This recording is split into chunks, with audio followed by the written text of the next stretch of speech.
My dear sisters and brothers in Christ, our Holy Father, Pope Francis, encourages us to be men and women serving God by bringing our Catholic faith to others. Every day across our diocese, from Bowman to Mohall, from Crosby to Strasbourg and Hague, I know you are following Pope Francis's direction through your devotion to your local parish communities and through your prayers and support of our annual God Share Appeal. Each year, I welcome this opportunity to let you know how important you are to me and to the Church. Thanks especially for your continued support of our annual God Share Appeal. You have answered the call time and time again to be the faithful stewards of the Church by making a gift to this appeal, of which I am eternally grateful. Last year, we raised over $3,375,000, our most successful appeal ever. Your prayers and financial support last year allowed my pastoral ministry through the programs and services that I offer to touch the lives of virtually every Catholic parishioner in western North Dakota. We had an extremely busy year, and I am very grateful. Our 58th annual God Share Appeal will be conducted on May 2nd and 3rd in every parish. This vital appeal supports all of our vibrant ministries. I don't have enough time now to talk about all of them, but I do want to mention three. Pope Francis has scheduled the 2015 Ordinary Synod of Bishops for October 4th to the 25th, and he's given the theme, the vocation of the family in the Church and in the contemporary world. I look forward to expanding our own areas of marriage preparation and strengthening marriages and family life to coincide with this synod. Hello, my name is Tara Brooke, and I serve as the coordinator of Respect Life and Natural Family Planning. In the Office of Respect Life, the diocese works very hard to advocate for life at all stages, from conception until natural death. Another aspect of the Office of Respect Life is to help advocate the natural and moral way of planning a family. Today I want to share on natural family planning. Natural family planning, simply put, is fertility awareness. It is a means of reading the body's signs of fertility and infertility. Along with natural family planning, couples use the knowledge they gain from reading their body's signs to virtuously applying this knowledge to either achieve or postpone a pregnancy. This is called responsible parenthood. This is what the Church, in her wisdom, asks all married couples to use to plan their families. It allows an openness to life and a realization that someone much bigger than us is in control. We currently have volunteers who instruct 3 different methods of natural family planning. The diocesan website has a section which explains natural family planning and the different methods in greater detail. Natural family planning is the total gift of self within a marriage. Because of the intimate and total relationship of this love, it becomes crucial that couples preparing for marriage understand the full meaning and purpose of marital love in God's plan. I would like to conclude by saying thank you. Thank you for allowing me to share the major aspects of the Office of Respect Life and Natural Family Planning. Thank you for supporting this office and all of Bishop Kagan's ministries through the God Share Appeal. One of the greatest strengths of our diocese is the number of priests who have dedicated their lives to God and to the faithful people of western North Dakota. As they grow older, they often face many years of retirement without a family to help care for them. Greetings in Christ. I am Monsignor Jim Broughton, and I serve as vicar for clergy in our Diocese of Bismarck. Through your generous donations to the annual God Share Appeal, my office is able to provide care and support to our retired priests.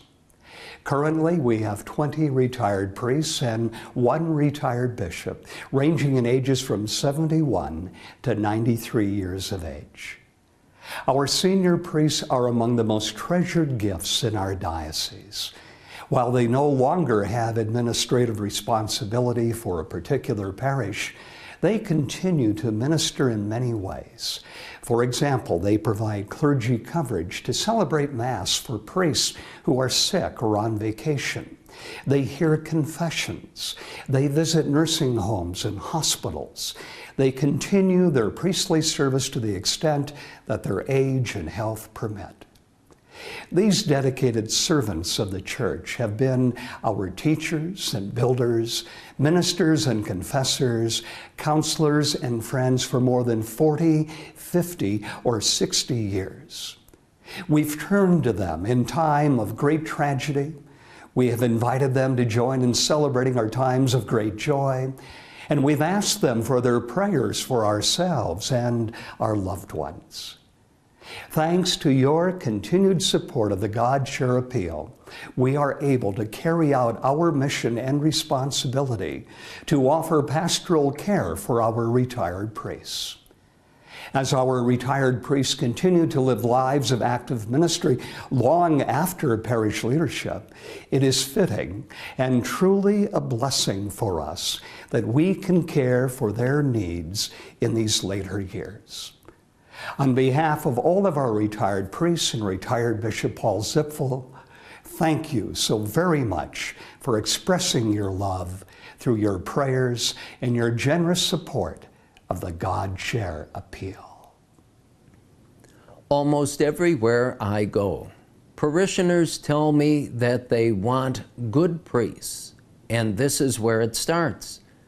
The seminary is where the formal spiritual development of our seminarians takes place, preparing them to serve all of us in the near future. Hello, my name is Father Josh Waltz. I'm the vocation director for the Diocese of Bismarck. You may remember last year we had some great news that we had 14 new seminarians. All of those guys are still in the seminary, and they're all continuing on at this point to study for our diocese this coming year. We have right now 24 seminarians, and we have 2 more that the bishop has just accepted, and another 2 who are thinking about it. This means we could have anywhere from 26 to 28 seminarians studying for the Diocese of Bismarck. I just want to help you understand what a big deal this is. Imagine the Archdiocese of Detroit, which has 1.5 million Catholics and 38 seminarians. In order for them to be at the level we are at per capita Catholic, they would need 700 seminarians. In fact, right now they have 38. This is amazing news. God has blessed us. He has blessed our diocese. And I am so grateful to all of your support. But with so many guys, there's always financial challenges. And I want to encourage you, as you were so generous last year, to be generous again this year. Every seminarian costs around $30,000 a year to educate. In that time, they receive some of the most quality education and formation that a man can receive. We make very sure that we send to the best seminaries. But as we do that, we also rely on your assistance. I want to encourage you this year to continue to give as you have so generously given in the past. We are grateful for all that you do for us, and we are grateful to be blessed so abundantly in our diocese with not only just a lot of seminarians, but good and earnest and true men. These men have sacrificed, and so I ask that you would continue to sacrifice to support them. With so much great news, it's hard for me to not be excited, as I always am. But I want to encourage you to be as excited as I am and to give as much and as generously as you can. Thank you, And God bless you for all that you do for our diocese. And please continue to pray for our seminarians and for our priests. These ministries and all of our other ministries and services are made possible by you and your generous support of the God Share Appeal. To help prepare you for your participation in this year's appeal, I have chosen the theme, "Let us love not in word or speech, but in deed and truth." In St. John's first letter, we learned that the way we come to know of Jesus' love for us was that he laid down his life as an example for us to follow. By making a gift to this year's God Share Appeal, you are expressing your love as a Christian steward in deed and truth, supporting Christ's work here in Western North Dakota. Please know that I have already made my donation to this year's appeal. So I humbly ask you once again for your generous support of my ministry. I promise you that I will be a good steward of your gift and stretch every dollar as far as I can.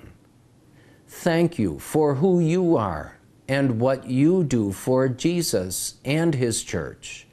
May God bless each and every one of you. We are